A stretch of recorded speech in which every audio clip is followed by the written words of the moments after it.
here today and moving forward. So we're gonna be starting in about 30 seconds. I hope everybody's doing great, amazing. I hope the AV is great, and cool. Let's get this started. I'm actually looking forward to this hangout here because I have not done a live stream in probably like a year and a half publicly, something like that. And it's great to be back, here with everybody. We were just busy with a private community working on stuff and just did not have the time. However, there is something going on that I feel every entrepreneur needs to be aware of. And how many of you guys are here are building an online business right now? Yep. If you're building an online business, tell me, what kind of business are you building? Is that direct sales? Is that multi-level marketing? Is that affiliate marketing? Are you doing your own coaching? Are you a coach, a consultant? Do you do e-commerce? What type of business are you guys building? And I'm going to be looking at your comments here from time to time because I like the two-way communication street. By the way, do you guys like the interactive environment here? Okay, I see a lot of affiliate marketing here. Cool. I see course creators. Lots and lots of affiliate marketers, apparel, all right, e-commerce, somebody's doing coaching, Phyllis says love it, okay, consulting, digital consulting, AI automation. AI is getting pretty big, yeah, for sure. And a lot of people are, kind of a little cautious, will AI replace what I'm doing? Will AI replace this industry or that industry? And yes, AI will replace a lot of stuff. However, there are some things that AI will never replace. Small business, Raul says, yeah? Lots and lots of you guys doing affiliate marketing. So if you're doing any kind of business, here is my question to you. What is the purpose of you doing that business? Okay, somebody, real quick, throw me a reason why did you get in business, right? Why did you get in business? Why are you trying to do what you're trying to do? Just don't try to be cute about it. Tell me straight up like it is. Oscar says make money. John says make money, right? Time freedom, Paul says. Freedom, get out of debt, make money to help people, to make money, okay? Income replacement, helping people, okay? This is interesting, all right? I would argue with you that most entrepreneurs start businesses for one single reason, because they want to make freaking money.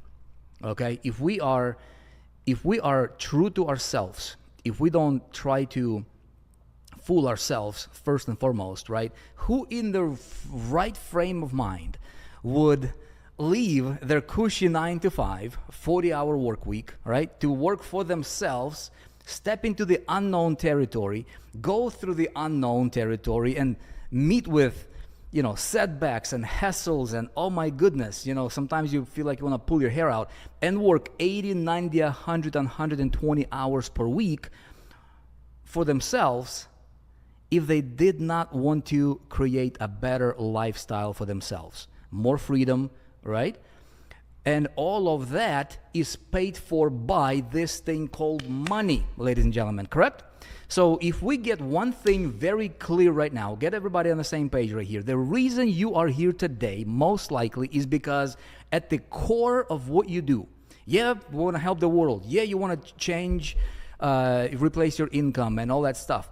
You want to help your family. You want to, whatever your reasons are, at the end of the day, I think at the core, okay, if you can figure out how to make more money, a lot of the other problems, a lot of the other challenges could be solved by writing a check, right?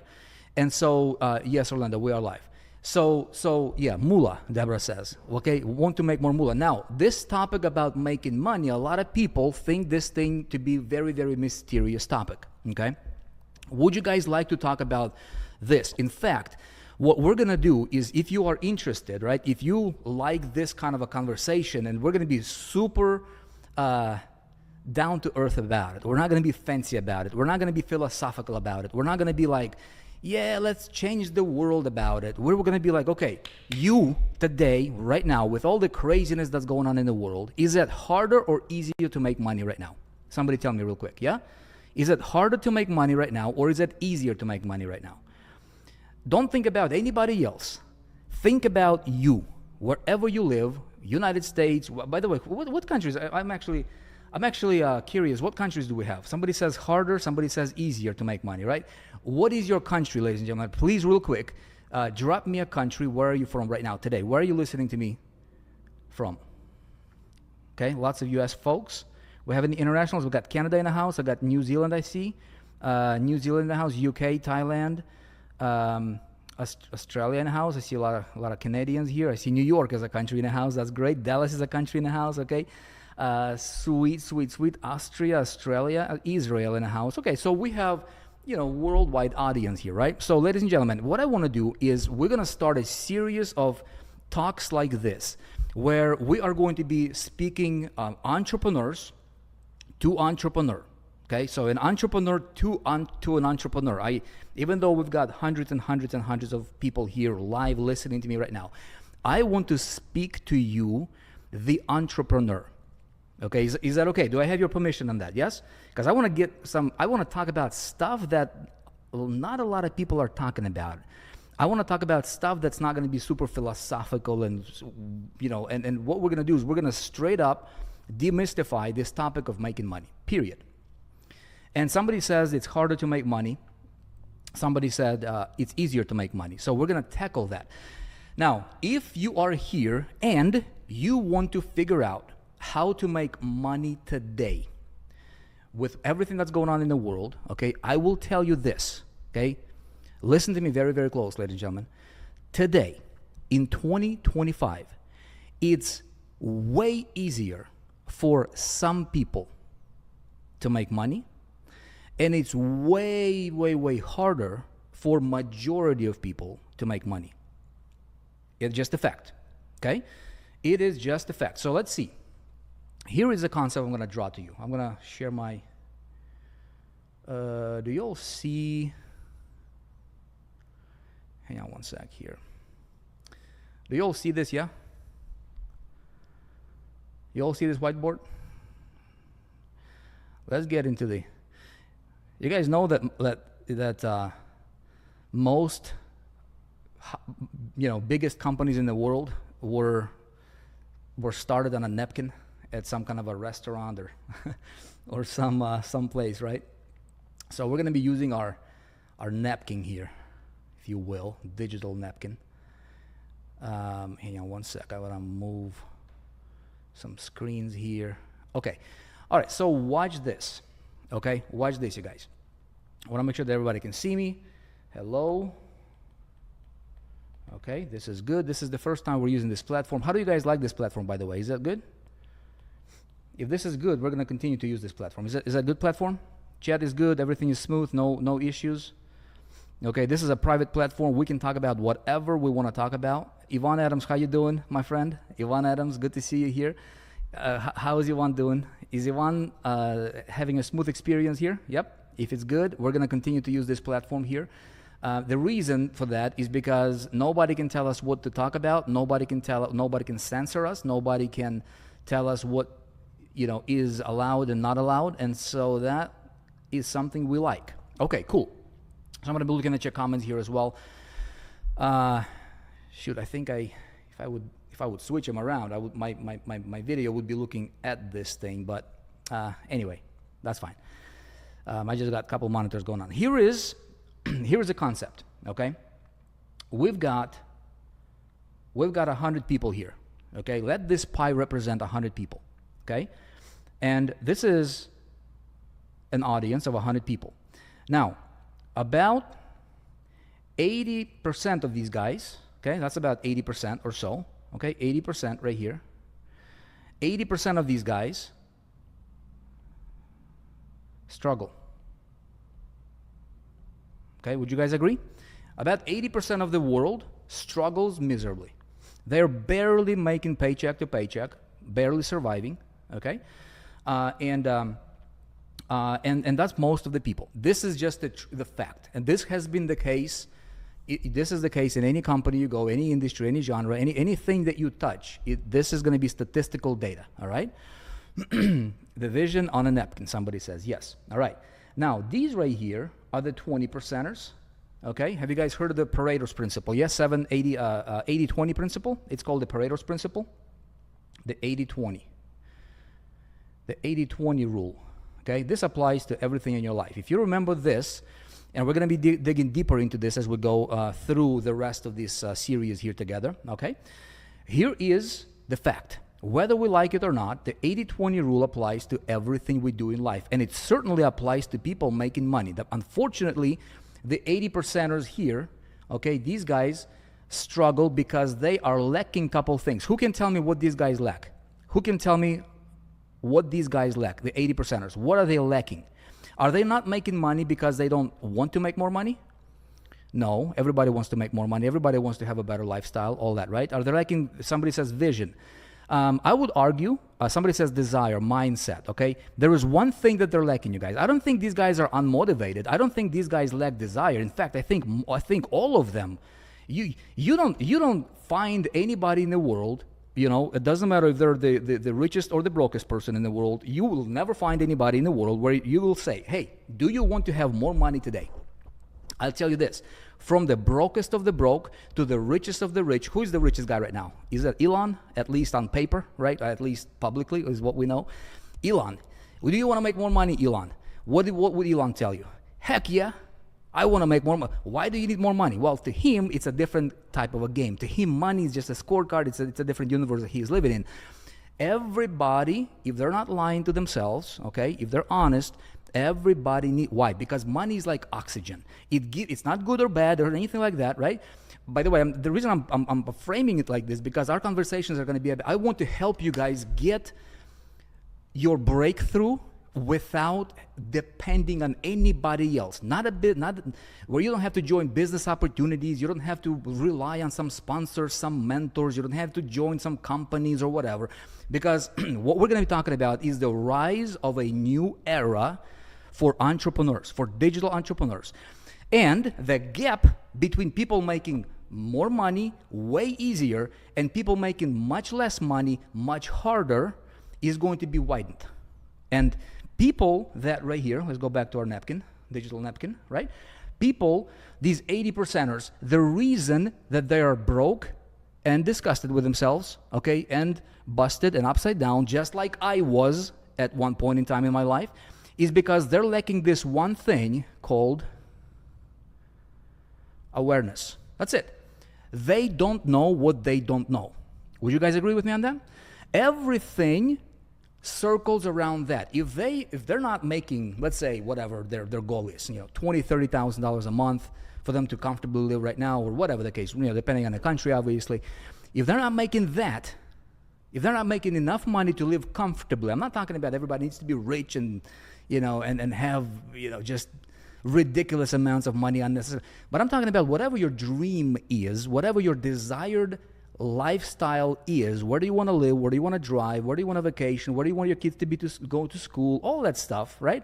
And you live comfortably. Most people would be great living that type of lifestyle. And so whatever that number on a monthly basis that you need to sustain that, okay, if you're not hitting that number, it's not because you don't have the desire. It's not because you're not working hard. In fact, a lot of these guys working 3-4 jobs, okay? But they don't know what they don't know. And so awareness is important.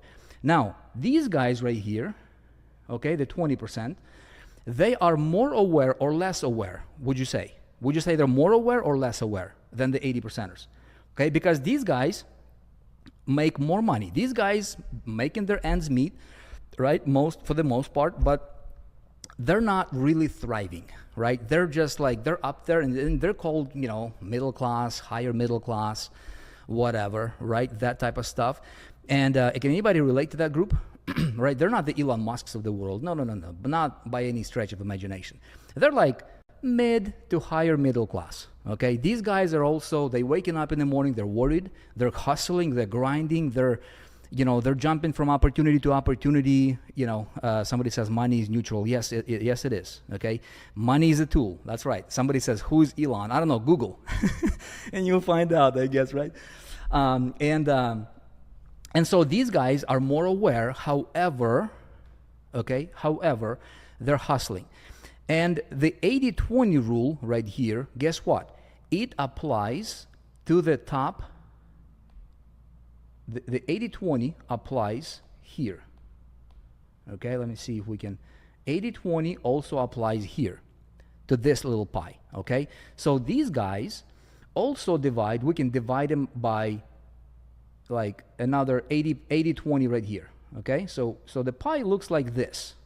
Okay, so this right here, all right, this right here applies to the top 20. So there's the 80-20 in the top 20%. You guys tracking with me on this? Is this making sense? I'm going with this somewhere because we're going to get into the strategies and positioning, strategies of execution and all this stuff. This is going to be really, really powerful. So then we have this. This becomes the 80% and this becomes the 20%. Okay, of the 20%. Make sense? Now 20% of the 20% is basically 4%. Okay, so 4% of people, if you look at the data in any company, in any industry, in any genre, okay, you will find typically about 4 people out of every 100, they are absolutely crushing it. Now, these guys operate by different set of rules, and they operate differently, okay? Now, how many of you guys here have tried, and you've gone through from opportunity to opportunity, from thing to thing, okay? You getting your, you're reading motivational books, you're listening to motivational podcasts, and you're like, I feel it, my breakthrough is right there, but you're not quite there just yet, right? Let's go back, and I want to take us back to the very fundamental. I think with this first talk that I'm going to do here, I want to talk about a little bit about why some people are making money very, very easy. It seems to be very easy for some people to make money, very easy for some people to succeed, and I hope nobody here is going to be like offended when I talk about making money. I mean, if you don't like money, if you don't think this is something that you need for yourself, for your life, I don't want to waste your time. So, you probably might have some other better things to do. But if you're somebody that's hungry, if you're somebody that's like, dude, I've been busting my head against the wall. I've been joining this company and this program and this mastermind, that course, right, whatever, and you're still not getting it. I'm gonna try to open your eyes on some ideas here. Is that okay? Okay, and then we're gonna get into the the strategies here. So let's talk about where there are secrets to wealth. Okay, there are secrets to wealth. Now, there are laws of money, there are rules of money, there are universal laws that govern money, all that stuff. We're going to talk about that as we go further into this series of these events, of these talks together, and we're going to be talking about it. But I want to take everybody back, okay, and let's look at where the wealth has been hiding through the years. Okay, there were different eras, and when people understand, okay, which era they live in, and then how that equates to where the wealth is hiding, where the money is hiding, and if they can position themselves, like if you know where it's going to rain, the weatherman is going to say, well, it's going to rain, southeastern side of this city, okay? And you want to get wet, all you have to do is just go to southeast side of that city. Make sense? Right? If somebody doesn't want to get wet, then obviously don't go there. So if you want to know where it rains, you got to know where to stand first and foremost, right? So watch this. Through the history, and this is going to bring us closer to what we're going to do next here, which is talk about strategies and plan of execution for everybody. I believe everybody listening to my voice today, I believe you guys are sitting on a gold mine right now because of the rise of this new era. And just like historically, there has been, let's call it, I don't know, wealth eras. Okay. By the way, give me guys. I don't see the. I don't see myself live streaming because I'm using my screen for this digital napkin. Let me know if you guys can see this. Yeah, I can just see your chat real quick. So, historically, there were different eras where the wealth has been hidden, and only those that understood it really could capitalize on it, right? So from the inception, where the humans were born, to about 1750s, okay, or so, the era was agriculture. Okay, so from the days of Adam and Eve, back in the day when you read the greatest book on success, okay, the era was the agriculture era. So people that had land, okay, people that had land were wealthy. Very, very simple. So if you were born to a wealthy family that owned a lot of land, you were wealthy. You did not have to do anything. And if you were not born into that family, then you were poor the rest of your life. There was not much you could do back then. Okay? There's not much you could do back then to change that. And you were kind of stuck. So very, very few people had an opportunity to become wealthy. So there was very, very few wealthy people, okay? And there were all of these other people that were just trying to survive, and they worked for the wealthy people. That's where, people that owned lands, and they were landowners, lords and ladies, and everybody, peasants were just working for them, right? And that era lasted very, very long time. Then the next era, right, after that, as these people were working with their hands and a lot of hard work, okay, then somebody came up with a concept of machines. So from about 1750, okay, to about 1950, okay, there was a different era, there was a shift in era, and it was called the industrial. Okay, the industrial era. Okay, who can tell me where the wealth was hidden then? Okay, let's see. Let me check the comments. Eddie, I'm not sure what that means. So from about 1750 to about 1950, mid 1900s, okay, it was industrial era, and people started to create machines because somebody says, well, why work so hard with your hands? And people lived very, very, people did not live very long because people were getting sick. They were working from dawn to sunrise to sunset, and there was no structure. There's just a lot of hard work. Then somebody says, okay, we're going to create some machines. So then there was this industrial era, and the wealth shifted to people that did not necessarily own land anymore as much, to now people that owned machines. Okay, machines equaled wealth. Okay, so people that created machines started to become very, very wealthy.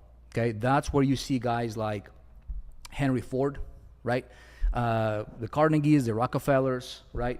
I think labor unions were created back in that era. There was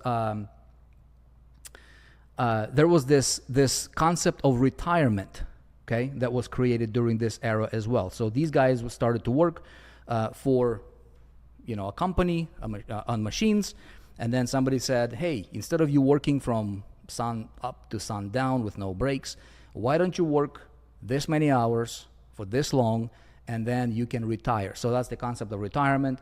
So, but bottom line is this. Here's what I'm getting at, right? Different eras and wealth shifted. Okay. Now, as we get closer to our era, right now, from about 1950s to about 1978 or so, okay, because people created so much stuff here in this era, okay, in the industrial era, they needed somebody said, okay, we got to distribute this stuff. So the era shifted yet again. Okay, and so from 1950 to 1978, we went into the distribution era. Okay, now the wealth shifted yet again. So in the era of distribution, people that owned outlets, okay, wealth. I'm going to go rather quickly here because we got a lot of stuff to cover. Okay, so outlets equaled wealth. Tracking so far? So in this era here, we've got guys like Sam Walton, you know, created the distribution channel, Walmart, right? We've got Ray Kroc in the fast food industry, distribution, franchising was born. We've got malls started to pop up, right? We've got direct sales was introduced in the distribution era. So there was a lot more people becoming wealthy in that era just because if they understood how to position themselves, right? So multi-level marketing was introduced in that era of distribution. Infomercials was started in that era of distribution. So in other words, people that created outlets, okay, started to become wealthy, like really, really, really, really wealthy. Now, and when you look at this, as we go down the history, right, and then come back to our age right here, when you guys look at this, check this out. Isn't that interesting that in the agriculture era, you know, up to about 1750, it was nearly impossible for somebody to become wealthy unless they were born into a wealthy family. It was virtually and practically impossible. Okay? Then the industrial era, isn't it interesting that it became a little bit easier for people to become wealthy even if they might not have started from a wealthy family, right? Make sense? So then as we get closer to our time, outlets, there were more people getting wealthy faster and a little bit easier. Okay, now this era, each of these era also started to create opportunities for other people to work with what's been happening in, Sam Walton created a lot of millionaires, right? Ray Kroc and all these guys, MLM industry started, and people that if they were just in the right place at the right time, they did not have to be the brightest. If they just understood the era that they lived in, and if they could position themselves, okay, in a proper place, it was a lot easier for them to get wealthy. You guys tracking? Yes? Okay, so as we go further now, the next era from about 1978, right? 1978 to about 1994 or so, okay?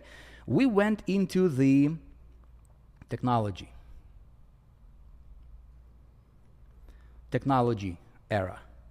And in technology era, okay, people that understood tech, know-how, hang on a sec here, let me spell it right.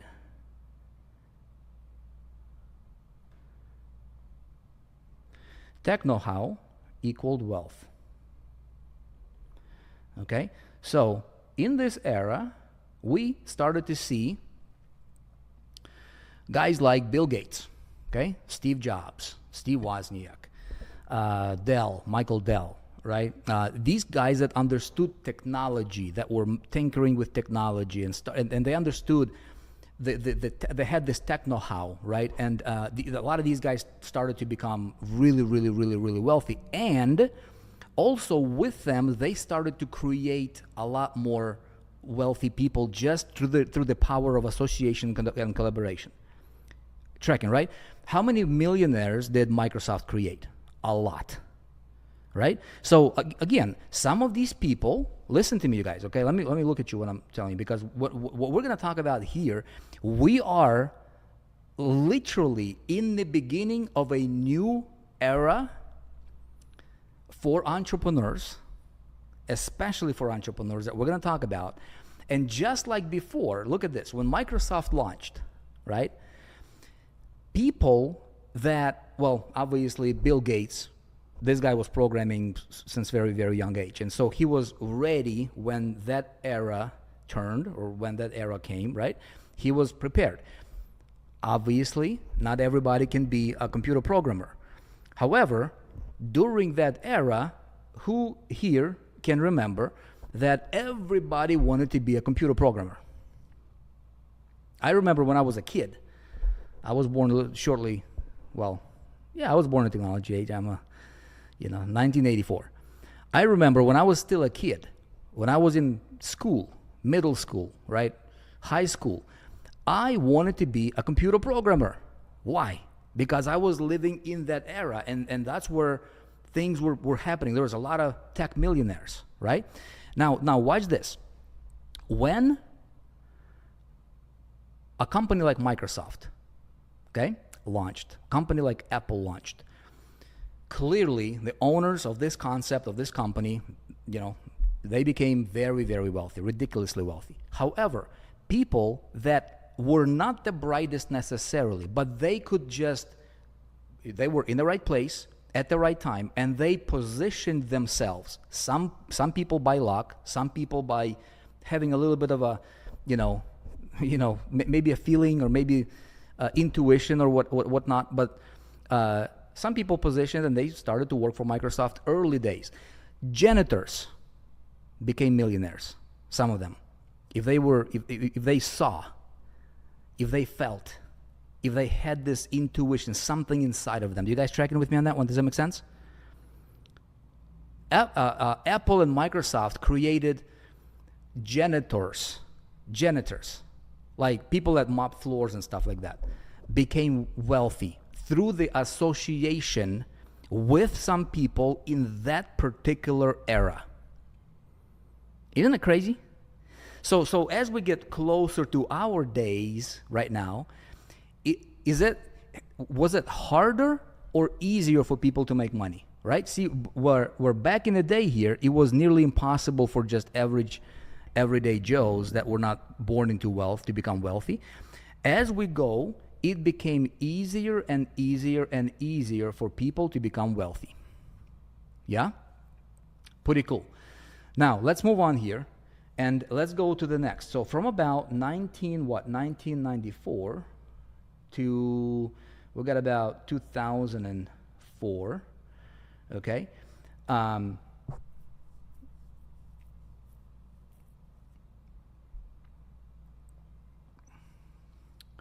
about 2004, there was this info era, so information. Okay, I just had my screen closed up on me. Hang on one sec here, real quick. Okay, we're good. Yeah, we're live. Everybody good? Quick AV check. If it's perfect, give me a 10 real quick. If you guys having an issue, give me like a 1 or something like that real quick. 2 second. Live. Okay, all good. 20. Okay, I like that. Somebody says 20. Okay, that's good. Thank you. All right, so 1994 to about 2004, we go into the information era. And watch what happens here, ladies and gentlemen. Information era, the wealth shifts yet again, okay? In the information era, we now have information, so we're just going to say info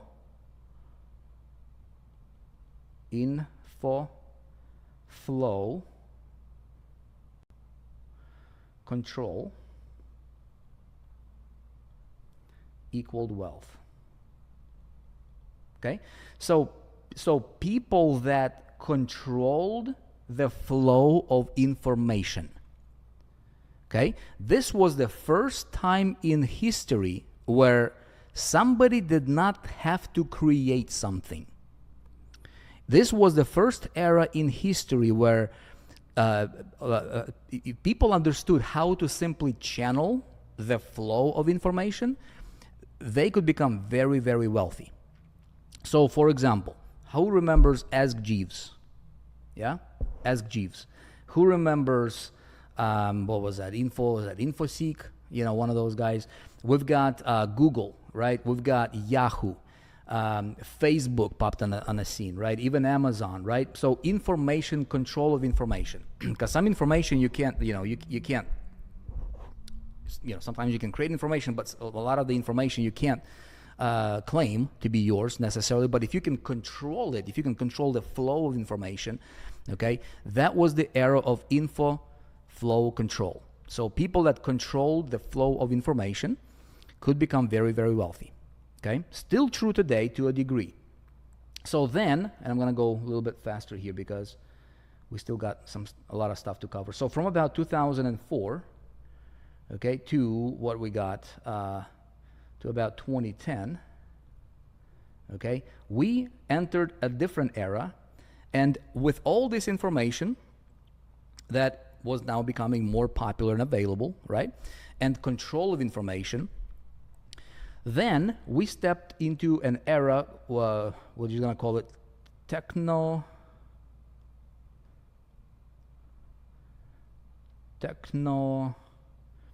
information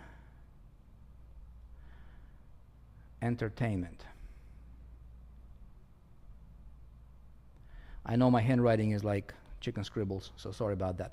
So basically here, from 2004 to about 2010, the wealth shifted yet again, okay?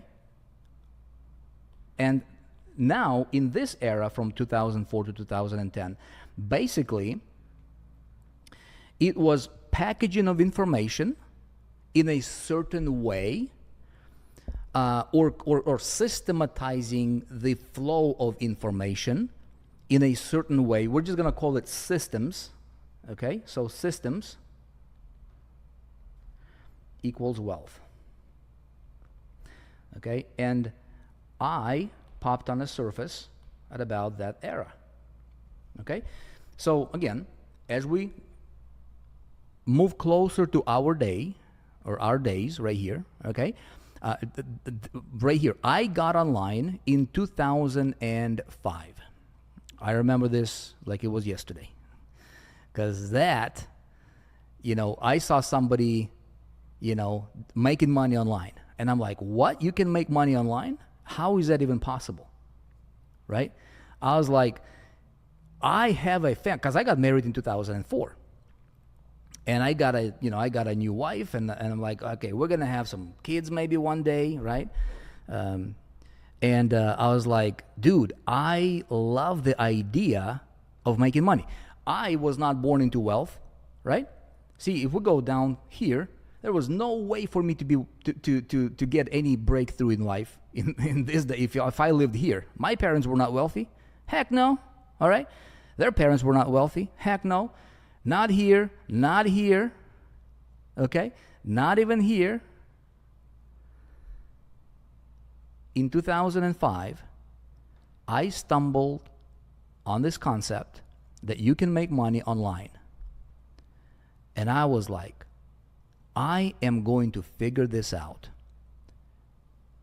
I'm going to do this or I'm going to die trying. And I got so fired up. I was a complete novice. I was complete, like, I did not have money. I borrowed, I put my personal life on the side. I'm like, I'm going to figure this thing out. Okay, so that day and age, in that era, techno info entertainment era, is basically where people took information, okay, and they could channel that flow of information, package it in a certain way, and then present it through the media of online, right, channels, and they could trade that packaged information for money. And I'm like, you mean that I don't have to, like, you don't have to create, you don't have to create a physical thing. Like, you don't have to create a shoe or anything, or a t-shirt, and you don't have to manufacture anything, but you can just trade information for money and people will pay you, and you can get wealthy like that. I wanted to figure this out. So I got my start there. And a lot of stuff started to happen in that era from 2004 to 2010. We have the concept of affiliate marketing became really, really popular. How many of you guys remember that, right? Affiliate marketing, even though Amazon started it way, way, way before that, it did not get traction until about, mid 2005, early 2000s, up until about 2010, and it's still going really, really strong today. As a matter of fact, today, affiliate marketing, concept of affiliate marketing, is even stronger than back then, but it got its start back then, right? And then you've got things like business opportunities. How many of you guys remember different business opportunities started to pop in left and right? Oh my goodness, I remember there were all these kinds of schemes, and some of them were legit, some of them were like a little sketchy or whatnot, but people started to package information because it was so new, right? It was not, regulators did not, they started to start regulating that stuff a little bit later. But because the era shifted, people that were broke started to become very, very wealthy. Okay? So in that era, the wealth kind of shifted, and it became so much easier for people to become legit wealthy. And what I mean by wealthy, I'm not talking about Bill Gates type billionaire wealthy. I'm talking about creating a lifestyle that they truly dreamed about. You know what I mean? Creating that freedom of money freedom and time freedom for themselves and their families. And that's really what in my book, what wealth is. You don't have to be a billionaire to be wealthy. I mean, if you don't have to worry about, your bill tomorrow, you're wealthy. If you have abundance of time and you don't have to worry when you go to the restaurant, you know what I'm talking about? I say this metaphor a lot. When you go to the restaurant and you order from the menu, you order from left to right instead of from right to left, you're good. You know what I'm talking about? When you order from right to left, you look at the price. You're like, okay, 24, 34, 82, 116, oh heck no, $80, no, $10.99. I'm gonna have chicken tonight. No, you don't want chicken tonight. You want that ribeye steak. You want that, you want that dish that you want. So you look at the left side of the menu and you order what you want. Don't even look at the right side of the menu on the pricing table, because you don't care about that, right? When you go to the store and you get what you want instead of what you can afford, at the basis, ladies and gentlemen, isn't that what we're all after here? I'm not talking about trying to, going for billions or whatever. I mean, if that's your goal, cool.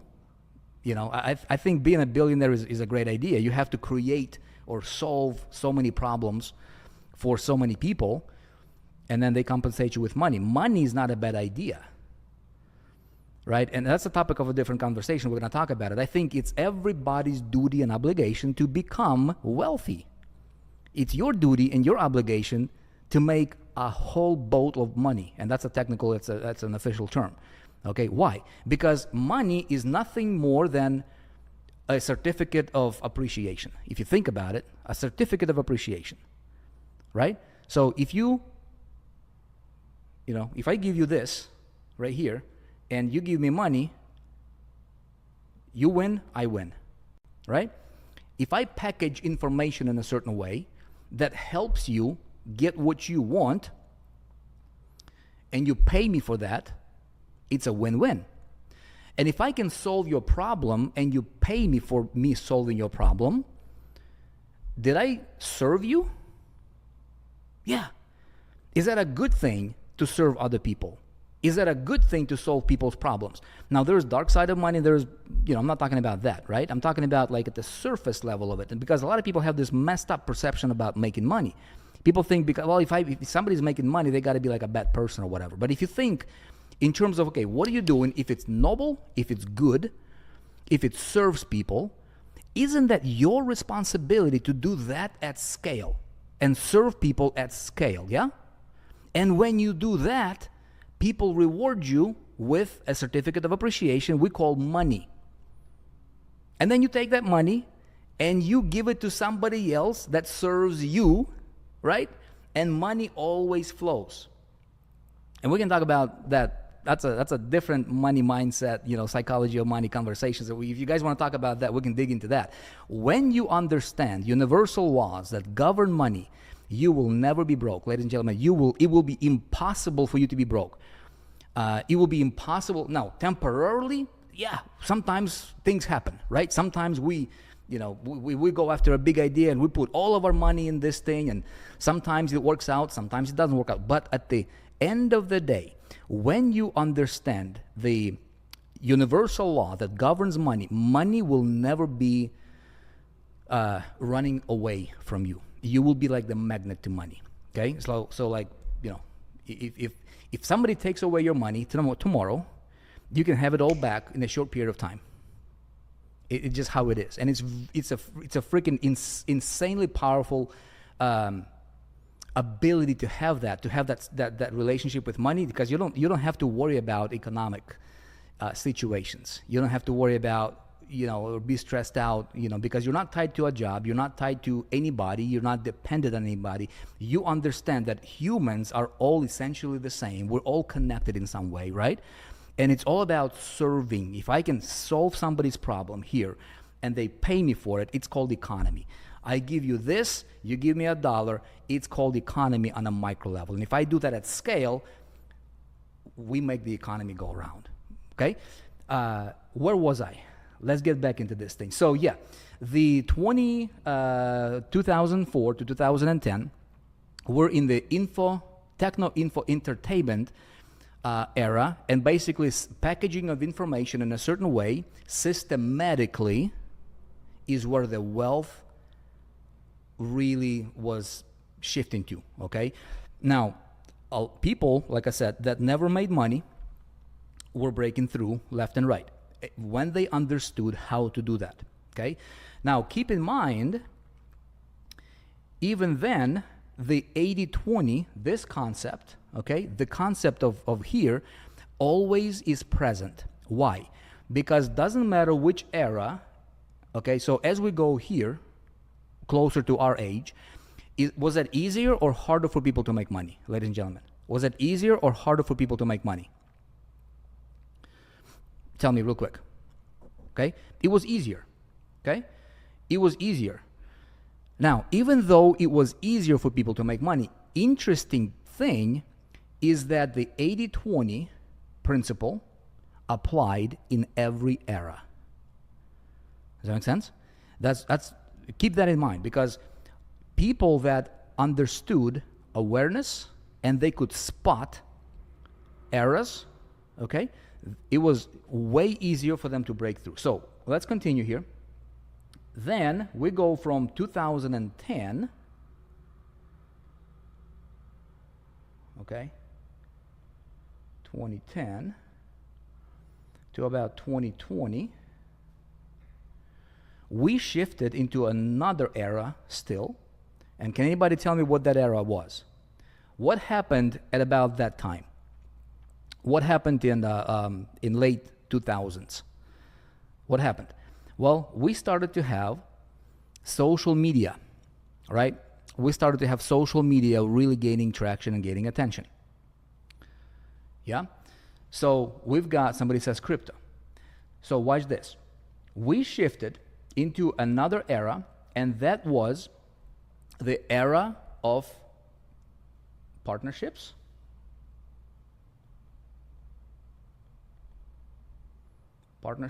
and collaborations, and strategic collaborations. Okay? So what I mean by that is this. Okay? People that had a platform, so platform, and you can say strategic partnership or strategic collab, okay, equaled wealth. Let me explain. Okay? Now, what happened in 2000 and when did iPhone come out? 2007? Okay? 2007. 2007, iPhone comes out, right? iPhone comes out, great little gadget. People couldn't do much with it. So Apple says this. Apple says, we want to do something that has never been done. Hold on one sec. And Apple, in about 2008, Steve Jobs introduces Apple Store, right? And they say this: now you guys can collaborate with us. That has never been done in the history of humankind, where somebody could collaborate with a multi-billion dollar, currently multi-trillion dollar company without really manufacturing anything, right? It's all through digital stuff.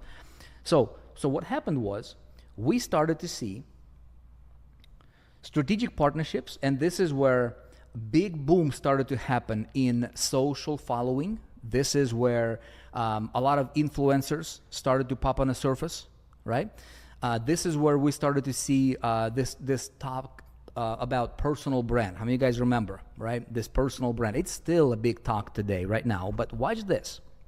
It gets very, very interesting here, okay? So from 2010, about 10 years, to 2020, okay, approximately, there has been a huge boom in people getting themselves on a platform, Facebook, Instagram, right? All these social platforms. And what happened during that era, okay, watch this. Facebook, when did Facebook launch? I don't know, but somewhere in there, bro, 2000 and early 2000s probably, right? They became really, really popular. They really blew up about after 2010. How so? The era of strategic partnerships and strategic collaborations. The era of the influencers, right? The platform era. So people that owned a platform, even though it was on rented land, watch what happened. How many of you guys remember seeing billboards?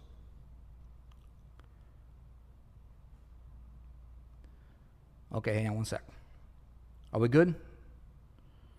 We're live, yes?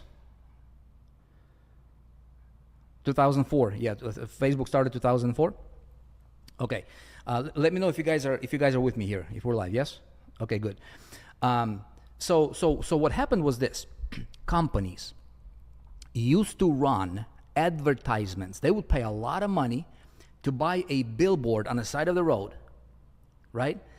And they would advertise their company, and the call to action was follow us on Facebook at facebook.com/ their username of the company, their tag, right? Their handle. How many of you guys remember that? AV is good? We're good? Live? Okay, good. Thank you for the feedback. So there was a big boom. So influencers started to really pop on the scene, right? We've got personal brand, people like follow me on social. And then people that build social following during that era, if they would understand how to monetize it by strategic collaborations and partnerships, it was easy for them to make money. All they would have to do is channel attention, okay, to a collaborative partner basically some kind of a promotion or sell something, because you really make money two ways. You make money by either selling a service or selling a product. That's it, initially, right? That's the active income. So we initially make money by either selling a product or a service. And then once you have enough money coming in, then you can have money making babies for you, where you have money working for you through investments and that kind of stuff. That's passive income now. But initially, there's really only two ways to make money. You know, somebody goes to a job, they trade hours for dollars. That's a service type deal, right? They serve the company, they provide service, and then they get paid. Or you can be an entrepreneurial, you can make a product, you can sell that product, and then you make money. That's really the only two ways you can make active income there. Anyway, so these influencers, these people would collaborate with companies to sell their products. And affiliate marketing became even stronger then, in that era. Okay, personal brand. And then we go into, hang on one sec here, let me get to the right screen here so I can get back to my thing here. Then we're getting into our stuff here. Now, what happened? What do you guys suppose happened? What were some of the challenges here in this era? Okay, what were some of the challenges in this era? So platforms and strategic collaborations equaled wealth here. And this is the era, really the first time in human history, ladies and gentlemen, where kids could become millionaires. Let that sink in. Somebody says pandemic. Okay? But I tell you this, pandemic don't matter. Pandemic was whatever it was, right? So watch this.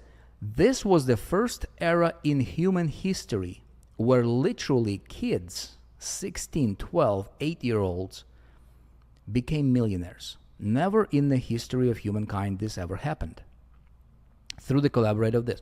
Now, then what started to happen is this, is as these platforms started to become bigger, okay, become more powerful. Remember, platform and strategic collaboration. So owners of the platform, Facebook, Instagram, what did they start to do? So the very same people that build the platform, the very same people that advertised on billboards saying, hey, follow us on Facebook, and got paid their money to bring people to Facebook platform, did these people own the platform? No, right? They did not own, but they advertised, they basically built Facebook virally. So Facebook gets super, super big, okay? Facebook is like, okay, we're gonna give you guys these groups, Facebook groups. We're gonna give you live stream so you can do live streaming, yeah? And everybody is like, yay, this is great. Then what happened? Facebook said, we're gonna change our algorithm, and we're gonna tell you what you can and cannot say. As I hear that says, Facebook was growing their platform. Okay? They created a monster. Well, the users of Facebook built Facebook. Why? Because everybody invited their friends, everybody brought their own community or people and community onto Facebook platform, and then Facebook said, we're going to dictate what you can and cannot say. And then we started to see, not too long ago, right? A few years now. Then we started to see things like censorship. Then we started to see things like people losing their accounts. Then we started to hear about horror stories of people building their following on Facebook, dedicating a decade or 2 decades of their life, building up a community or a following on Facebook, and then wake up in the morning to see their account being completely wiped out. How many of you guys have heard stories like that or have seen stories like that? Even from these massive giant influencers. And not only Facebook, but that started to happen on Instagram. That started to happen on YouTube. That started to happen on every single social platform. Okay? Things started to shift. And so a lot of these people are like, oh, wow, what just happened? So then, let me go back here. From about 2020, okay, watch this. From about 2020, okay, to, I would say, current, okay, what do you guys see happening right now? What do you guys see is happening right now?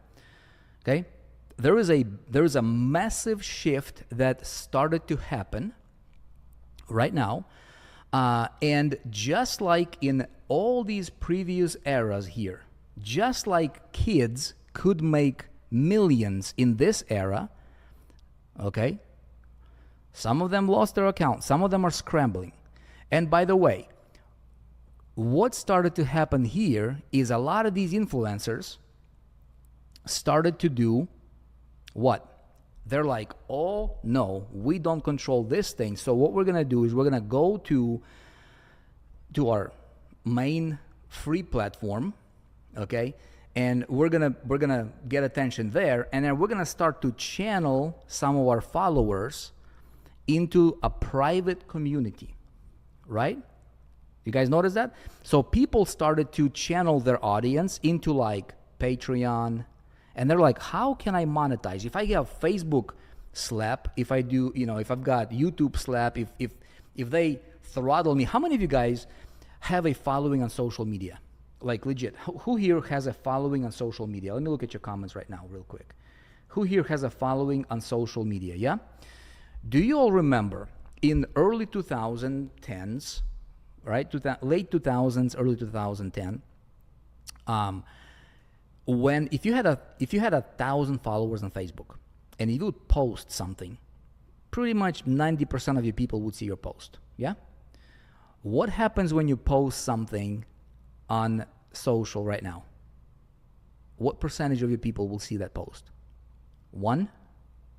0? 2%? Yeah, maybe between 1 and maybe 2%, maybe 3%, okay, of people will see your post.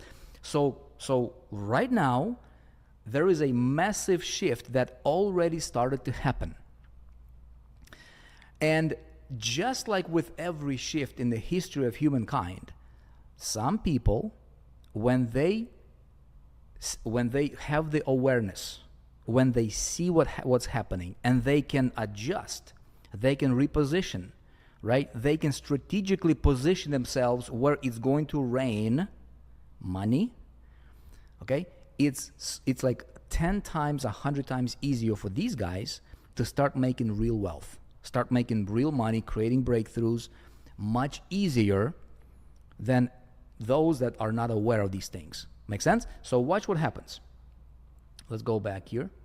So what happens here is about 2020, this started to happen.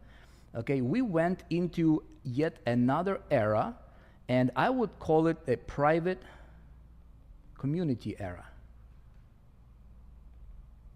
Okay, so private community era is very, very interesting. Now, these guys that were building their following on the all these massive social medias platforms, they started to realize that, hey, my reach is no longer serves me. It becomes pretty irrelevant, right?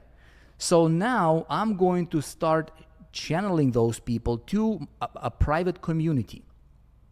Somebody says Telegram. How many of you guys see people from social media channeling people into Telegram groups? Yeah? How many of you guys see people channeling people into WhatsApp groups? A lot of these influencers here, they're like, hey, join my private group on WhatsApp, on Telegram, etc., on Patreon, right? And then you got this. So basically, where the wealth is now hiding at is private, okay, platform equals wealth. All right? So no longer do you need 100,000 followers for you to be wealthy like before. You can't reach them. No point. There is absolutely no point for you or for anybody to be getting tons and tons and tons of followers on social. It's not the same no more, and it's going down, right? It becomes more noisy by the day. Smart entrepreneurs or smart creators, right, started to channel people, and they understand, hey, I would much rather have 1,000 members of my community in a private environment than to have 100,000 people out there on some social public network. You guys understand what I'm saying here? Paul is saying too many platforms. How many of you guys have seen, okay, that there were companies that started to pop on the surface, such as Circle.so? They have been around for a while. This is a private community platform, right? And a lot of these influencers, the Gary V's of the world, that was like, You got to post 50 million times a day on every single platform, blah, blah, blah, blah, until you're blue in the face, and then hire a team to do it for you and all that. Basically, no sleep, just post, post, post, and sell your soul to the content machine of the social media, right? What did Gary do? Gary's like, ooh, I can't freaking reach my people on social media no more. So I'm going to go to community platform where I'm going to build my own, text messaging community. All right? You got circle.so, you got school.com. How many of you guys have heard of school.com? Yeah? A platform popped up. You've got WAP, right? And these influencers that were like personal brand. Watch this. What happens now is these guys are now starting to create their own little platform, right? That they control, which is more private, right? And then other people can create a community on that platform. Okay? Now, can you guys tell me what is good and what is not so good about this? This is a brand new trend, right? So this is a brand new trend. I'm actually curious, how many of you guys have the awareness when you see this happening based on the historical data here, based on the historical data, at least from like 2004, from here to current, okay? What do you suppose is going to happen to the private platforms? Right now, this is a shift that's happening. Okay, Paul says still not in control, right? Okay, here is what's happening. Bet for building someone else's platform. All right, here is what's happening. Watch this. Let me look at you. So what's going on is this: is people are shifting from a big social media giant platform to more of a private platform, which is better, right? However, when it comes to making money, this is where I'm circling back. I'm going to give you guys $1 million strategy here. Who's ready for $1 million strategy? Who's ready for that? Okay, because we're about to blow the roof of what's happening here in the industry right now. We are entering into a new era called the private community era, but there is a twist. There is a little deception going on that nobody is seeing. Well, some people are seeing, but most people are not seeing because they're just following the blind like sheep, right? And so on the surface, everything is cool because it's a new concept, just like back in the day, everything is cool. Let me walk you through this concept right here, okay? When you have a private platform, okay? So when you have a private platform, so right now, basically private platform, a lot of people are making money. That's a good thing. That's a good thing, right? Right now, if you start building a private community on a platform or in a group that you control, you will make more money than if you were to focus all of your attention on social media. Now, I'm not saying to ban social media forever. Personally, I have not been on social media for a very, very long time. Okay, I did not really care for it that much. What social media is good for is just to get attention, and then as soon as you got somebody's attention, channel them into your private platform, into your private group. Okay, now then what do you do there? Okay, the way you make money, remember, is doing two things. Only two ways you make money. You either sell a product or you sell a service. The product can be yours or somebody else's. The service can be yours or somebody else's. Now, it gets a little bit tricky, and most people don't see this. Let me take you on another quick history lesson of marketing, okay? And let me show you another timeline here, and this is going to be for entrepreneurs. Okay, so this is for entrepreneurs. We had Well, there's another timeline. Okay. So in the early days, where the distribution, this started here. Okay, this started about, where was the distribution? This was right here. Okay, distribution, outlets. Okay, the era of distribution, 1950s. Okay, this thing started, watch this, we're gonna do a parallel. So there was, people were making money, a lot of it, through direct mail. Okay, so there was an era of direct mail. It started from the distribution right here. Boom. Okay. Then, watch this, ladies and gentlemen. We went from that era, okay, to, from direct mail, then we went into a website era. Okay. And a website era was basically like, hey, these guys are like, okay, it's, you know, it's getting a lot more expensive to send snail mail. All right. There is this concept of a website, and we're going to do website. We're going to build a website, and it's going to be digital, and our store, and people can just go to our website and they can buy. And that was revolutionary, wasn't it? Right. Everybody wanted to have a website. So there was a website era for selling, for getting their products out. Right. Then, from the website era, who can tell me what replaced traditional websites? And they were great in the time, right? Because I can go to somebody's website and I can see all their million products or whatever, right? And I can read a whole bunch of stuff. And then there comes this concept, right? Created by a company called ClickFunnels. Great company. We used them before, right? And it's a good company. Called ClickFunnels, and they said what? They said websites are dead, right? And they have introduced a new concept called funnels. Okay? Funnels. So funnels basically lasted for about 10 years. Okay, the title of today's meeting, the first meeting here today, ladies and gentlemen, for the first time in my, as far as I remember, I started online in 2005, right? As I told you.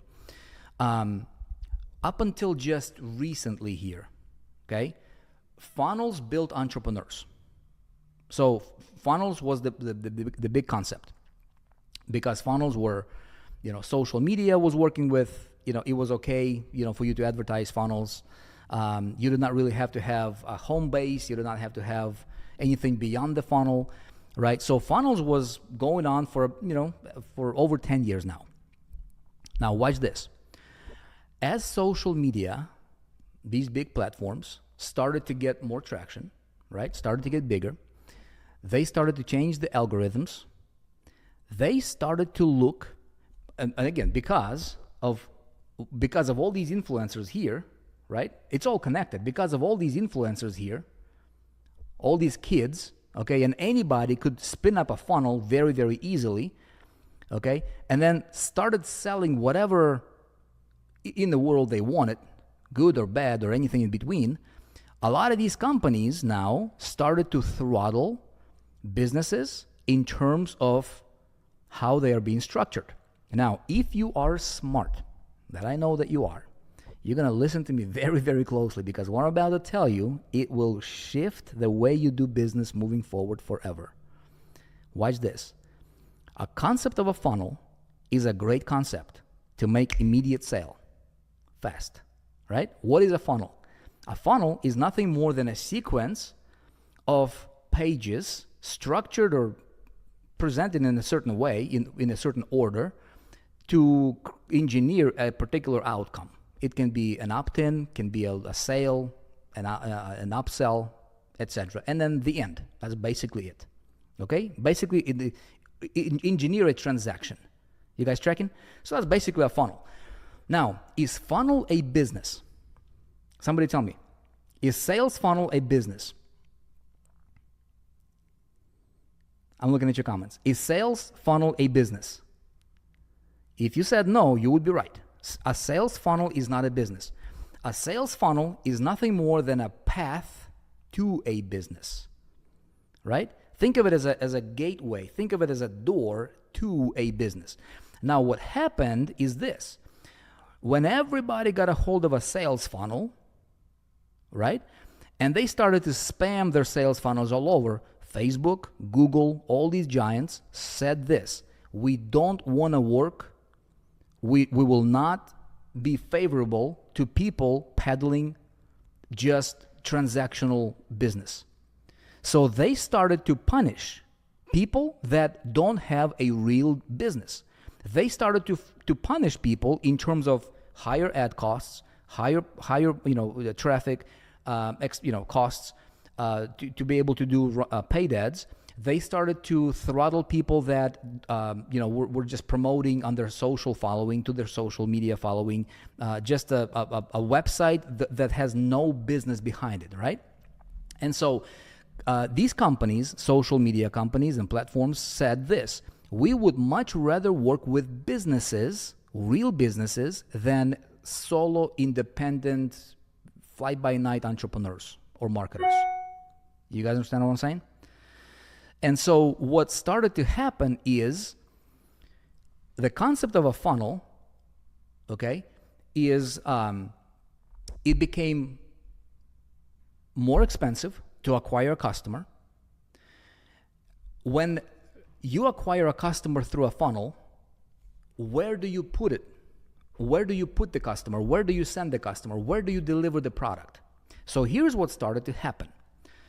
Funnel people, right? The people that are funnel owners, the funnel marketers, that build their business, that had a funnel-based business. They started to see cracks, major cracks in their business. Higher ad costs, lower retention, lower attention span, impossible for them to bring their customers together. So people started to duct tape a lot of things together, right? So I'm going to have a funnel over here with a funnel building platform or whatever. And then we would send people over to Facebook group. How many of you guys did that? You had a funnel and then you're like, okay, my customers, we're going to be in a Facebook group right here. So join our community in a Facebook group. Okay? So you started to duct tape things. And then you would be like, okay, how do I talk to my community? Well, I'm going to deliver my content on a Teachable or Kajabi or Thinkific or whatever other platform there.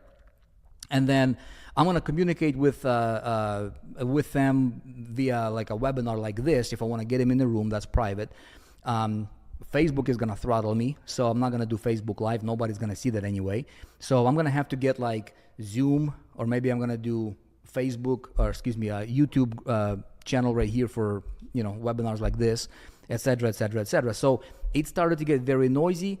Customer experience went down the drain, right? People started to get more distracted because there's more noise, more distraction. And so your customers, in other words, for business owners, it started to become a problem.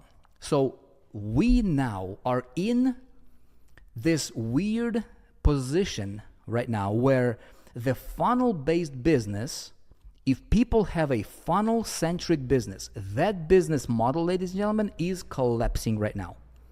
The funnel-centric business is not sustainable for the reason because unless there is something beyond the funnel. So if for most people there is nothing beyond the funnel, right? So in other words, if you just have a door, a funnel which is just a pathway, supposed to be a door to a house.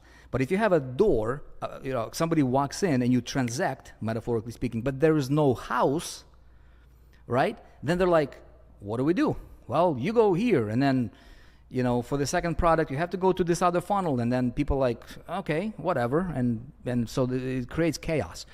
So funnel-based business, and I want to make a distinction here. The concept of a funnel does not go away. However, the concept of a funnel-based business, where your business is built only on a funnel, and you don't have a real business, and you're still duct taping things together, you don't have a home base, you don't have a place where you control and bring customers to, okay? you don't have a business. And it's going to become harder and harder and harder and harder for those people that run those types of businesses or that type of business model to be making money and becoming wealthy, getting that lifestyle that they want. Does that make sense, you guys, right? So what is the solution now? Listen to me, entrepreneur. What is the solution? What do you guys think the solution is? Well, you can see what happens is this, is we are in the middle between, this era, this was the funnels era right here. And then here, we've got this private platform. So we can say, in this era, this was a funnels era, okay? This era right here is getting transitioned over to private community. Okay, watch this. Okay, what do you guys see happening right here? We've got company like School, right? A platform like School. Good platform, okay? However, I'm not talking about a company specific here. I'm talking about a model. I'm talking about an era, ladies and gentlemen. When you understand this is going to change your future forever. Watch this. The era, okay? What private platforms or private community platforms do right now is they say this. They say, you don't need a funnel. You guys tracking? They say, you don't need a funnel. Well, what do I need? Well, they say, you just send people directly to your private community registration page. Yeah, they say, you need a community. Now, let me ask you a question. Is that complete full pie, or is that a part of the pie, or is that a piece of the pie? What happens in the future when this thing gets scaled even more, right? Well, that's a part of the pie because these guys are bending in funnels. They say you don't even need a funnel, just send them straight to a community page, build a community, which is nice. However, here's what happens here. So we are moving right now, literally as I talk to you guys right now, okay, we're moving from a funnels kind of a era here for marketers to a what's called a community, okay, to a community era. Now, what is a downside for an entrepreneur? Well, if I have a community here, okay, if I have a community, let's say this is my let's say this is a platform, and then this is Vick, okay? Let's say this is my community on this platform. This is John. This is Mary. Okay? This is Joe. And this is like Patrick, and this is Anna, okay? Etc., etc., etc. So, watch this. When I am on this platform, I am on a rented land. Am I not? I'm on a rented land. I'm renting space from this platform, okay, this cloud right here. And this is Vic. This is my what's called home, my private community on a rented land. So what I do, okay, is when I bring a customer and I say, hey, join my group right here, that's better than me building it on social media, isn't it? It's better for me to have this customer in my private community than it is for me to have, I would much rather have 1,000 people in my private community than to have 100,000 people on like Facebook that I cannot reach. You guys tracking with me? Okay. Now, what's the problem with this concept? Well, let's say that I am a beginner. Let's say that I'm just starting out and maybe I have my first 20 people that I bring to my community. My 20 people right here get into my community, right? That on a platform that I don't control. They have to sign in, and when they sign into the platform and they check out my private community, okay, and there's a couple things that I gotta do, right? I gotta deliver value, I gotta entertain to keep attention, right? I gotta communicate, Okay, I got to be able to sell because I need to make money. I got to serve them, right? Give them solutions, all that stuff. Now, what happens if I am a little bit of an introvert? What happens if I don't have a lot of value to give them? Okay, what happens if I don't have anything to sell yet? How many of you guys are in that boat right now? Okay, how many of you guys here, you are starting out, you see the concept, you see what the big gurus are doing, and you see the numbers that they're making. Listen to me, right? And you're like, hey, I'm gonna do that. So you're gonna start shifting your approach and your strategy to do what the big gurus are doing right now. Okay? Here's what's happening. Your 20 people come in here to your community and they're like, this thing is dead. There is no activity. There is like 5 people here. How many of you guys can relate to that? Okay? And they're like, I see there is Pat over here, and I'm just like one click away. You're 20 people, that is. They're one click away to checking out Pat's community. And Pat has 200 people. And Mary has 2,000 people. And Anna has 5,000 people in her community, right? And you invited them for the topic of whatever you're into, and then Pat is doing something similar, but he's doing it at a much at more advanced level, and he is much more entertaining. And your 20 people check out his community; they can join for free. And then what's going to happen? What do you suppose is going to happen here, ladies and gentlemen? What do you suppose is going to happen? Let's get real, yeah? What's going to happen? They click, and they are in the Pat's community. And they're click, and they're in Anna's community. And Anna is like, oh my goodness, we're bubbling over here. We're popping, we got 5,000 people, and everybody is happy, and there's a lot of activity. And Anna is going to teach them something similar to what you're teaching them. What's going to happen to your people? You got nothing. Your people just got distracted. Right? Your people just got... Do you see what's happening right now? So there is a shift that's happening. And at the same time, there is a massive pandemic of, there's more and more noise happening, is what's happening, right?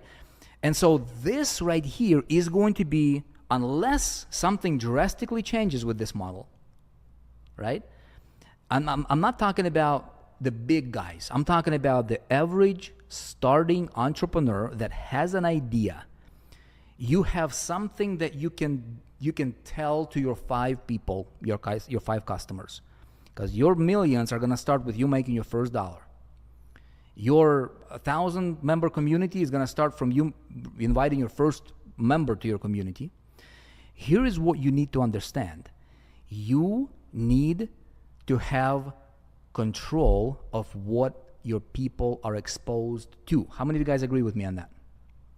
If you don't have control, okay? If you don't have control, it will be I'm not saying impossible, but it will be very, very difficult for you to build your community, especially if you're just getting started. It will be nearly impossible because of all that distraction that's going on, okay? And even if you make a few bucks here and there, this is a business model that is kind of like this era here, okay? Kind of like this era where people would advertise to go to Facebook and follow us on Facebook, and they build their following over there. They did not own Facebook, right? Facebook decided the algorithm. Facebook decided who gets shown who and what people get reach what. Facebook groups said, okay, we're going to be more private. We're going to give you guys community. And then the more people, launched their Facebook group, the more distraction, the more noise started to happen. So those became obsolete. In my opinion, something similar is happening in this era that is currently gaining massive, massive momentum. Now, what is the solution here? Okay, there is going to be another era that we are going to be talking about, and that is this concept, okay? Basically, taking this right here. Hang on a sec, let me do this proper. Okay, you guys can see this? So taking this concept right here, starting with that, combining the two, okay? And then there is going to be a new era emerging. It needs to happen. 2025 to future is going to be the era of the hub. Write that down. Don't forget it. The era of the hub. And I'm talking about a real, true hub. It's not AI agents, okay? And let me speak about the AI a little bit, and I'm going to talk to you about the era of the hub and how you can position yourself, yeah? There is going to be an era of the hub, and that's the future of business, ladies and gentlemen. I'm going to talk to you about that in just a second. Now, let me speak on this topic of AI. How many of you guys have seen courses being sold and being hyped up about, hey, learn how to create courses without speaking, without delivering content, by just utilizing AI? How many of you guys have seen that crap on the internet? How many of you guys have seen courses being sold for $1,000, $2,000, $3,000, $5,000 teaching you how to create courses with AI? Let me ask you a question. How many of you guys would buy a course or be excited to buy a course and pay $2,000 or $1,000, heck, even $500, knowing that that course was created by AI? How many of you guys would be excited to that? Legit. So in theory, it sounds cool. It sounds, you don't have to do the work. But ladies and gentlemen, drill deep into the foundations. Think logically, think common sense stuff. Would you be excited to buy some course that was created completely by AI? And you like, yeah, I got a course for $500. It was created by AI. There's no human behind it. There is no real experience of the human, right? I'm telling you this crap is going to go down the drain just like the NFTs went. You guys remember NFTs world? How many of you guys remember NFTs? How many of you guys remember the hype about NFTs? Buy this NFT, it's going to go up, it's going to be $200,000, it's the future, blah, blah, blah, blah, blah. What happens to them? People that buy NFTs for $200,000, right? Then later they sold them for like $20. Okay? There is a place for AI, but AI will never ever replace certain things like a human experience, like human connection. AI will never replace that. AI will never ever replace a real, genuine community. AI will never replace a real human interaction, a heart. AI will never replace emotion, an emotional connection with humans. AI will never replace this when I'm talking to you and I'm reading your comments. And when I say something with conviction, and my words are one thing, my facial expression is another thing, but there is an invisible thing that you feel. It's called the feeling. It's called intuition. It's called the inner connection. When I talk to you like this, AI will never replace that. You don't have to worry about that. You guys understand what I'm saying, right? So, the future of business, ladies and gentlemen, is not AI. AI is just going to be a tool. We're going to use AI. It's going to help with a lot of different things, but it will not replace human-to-human basic needs and basic interactions and basic solving of the problems on a human level and community and stuff like that, right? So, with that said, here is where the puck is going. How many of you guys would like to position yourself where the puck is going? As Wayne Gretzky would say, right? He's like, I want to go where the puck is going in hockey instead of where the puck is at. A lot of people are like, right here, where the puck is at right now is like private community, I'm going to go to school. And again, I'm not talking about a particular company here, ladies and gentlemen. They do what they do, whatever. I'm talking about a much bigger idea here. I'm talking about a much broader, more futuristic, where things will be going. I mean, if you see this with your common sense, you'll it's impossible to not see. Does that make sense? So here is what is going to happen. People that focus all of their attention on building a private community or a private group on a rented land that they don't own is going to be just like people building followings on Facebook. Okay? In my opinion, and I'm very, very adamant about that. Second thing, a distraction and noise will increase. Because as more people launch their private communities and it's on the same platform, what's going to happen? More noise, more distraction. It's great for the platform. It's bad for the person trying to break through. So what's the solution here? The solution is going to be, we're going to enter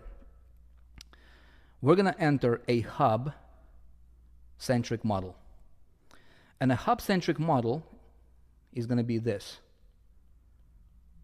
A hub is a center of activity, basically, center of activity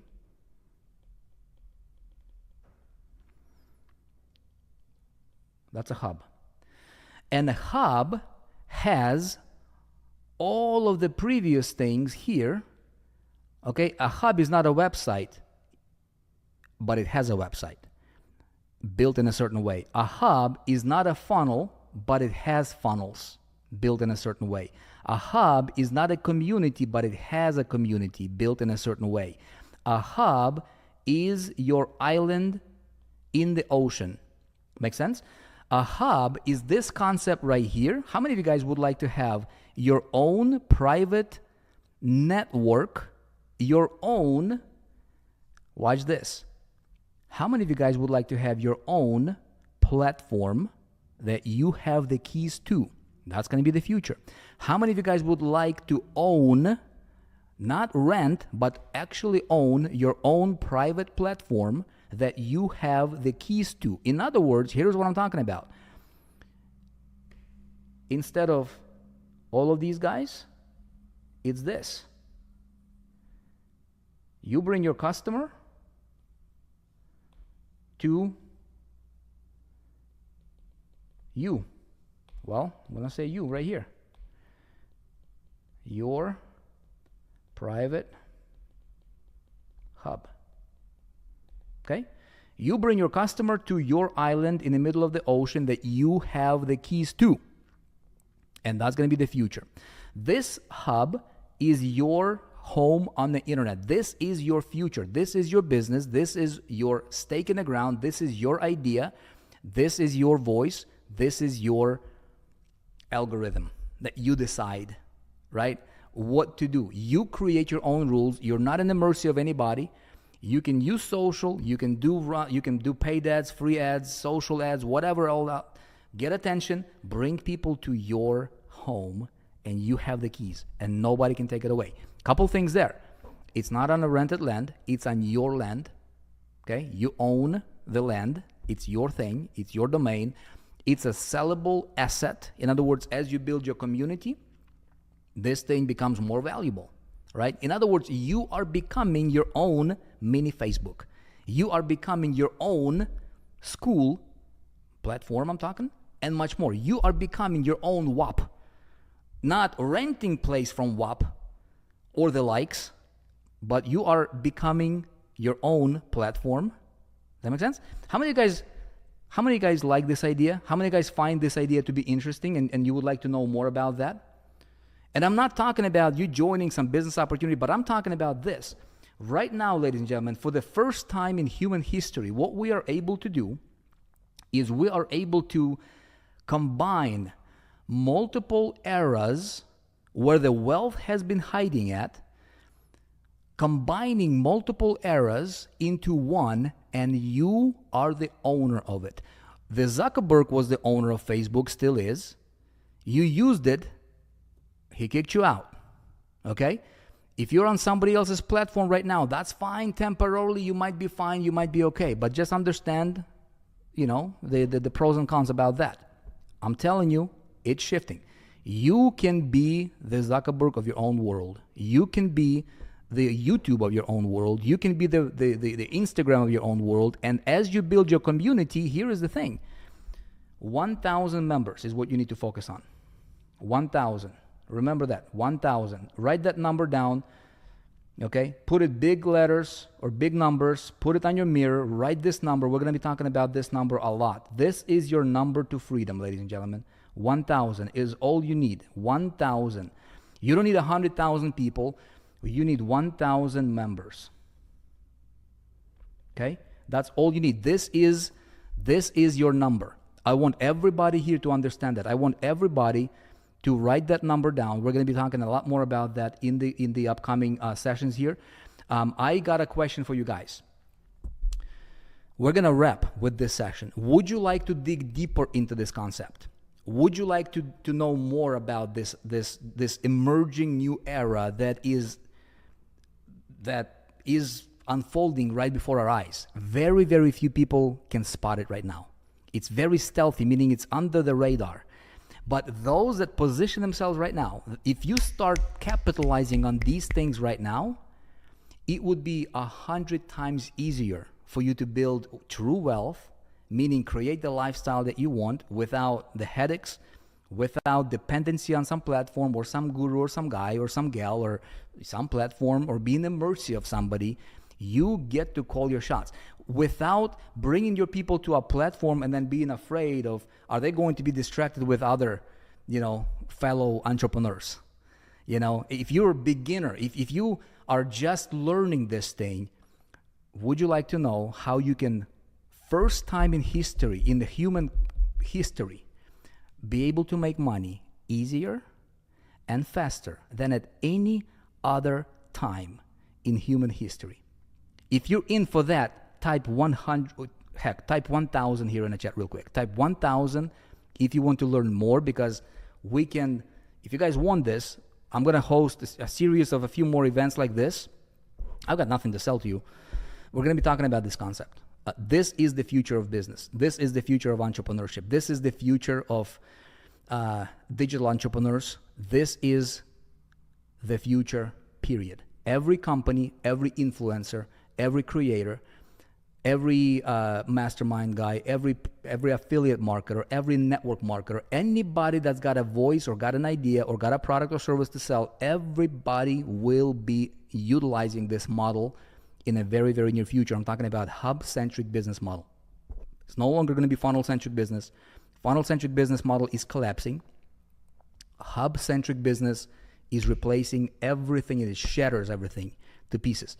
So type in 1,000 if you're in for this, and then we're going to schedule another event like this. Have you guys enjoyed this? Did you get some good information from this? Yes? You guys excited to get to learn a little bit more about this kind of stuff? If you're excited to learn a little bit more, stay tuned. We're going to schedule another event. I'm going to tell you when it is going to be, but we're going to schedule another event like this. Be attentive to your email. If you got an invite by somebody here to this event, they'll invite you. And then we're going to talk about this. We're going to pioneer and lead a hub-centric movement. And I'll tell you more about that in our next meeting coming up. Okay? Thank you, guys. Hope you enjoyed. Hope you learned a thing or two about a thing or two. And I'm telling you, making real money, building a real business has never been easier than it's going to be in this era that we're entering. And I cannot be more excited about it. Cannot be more excited for you guys. And I'm looking forward to hanging out with you in our next meeting coming up. Stay tuned. Until then, God bless.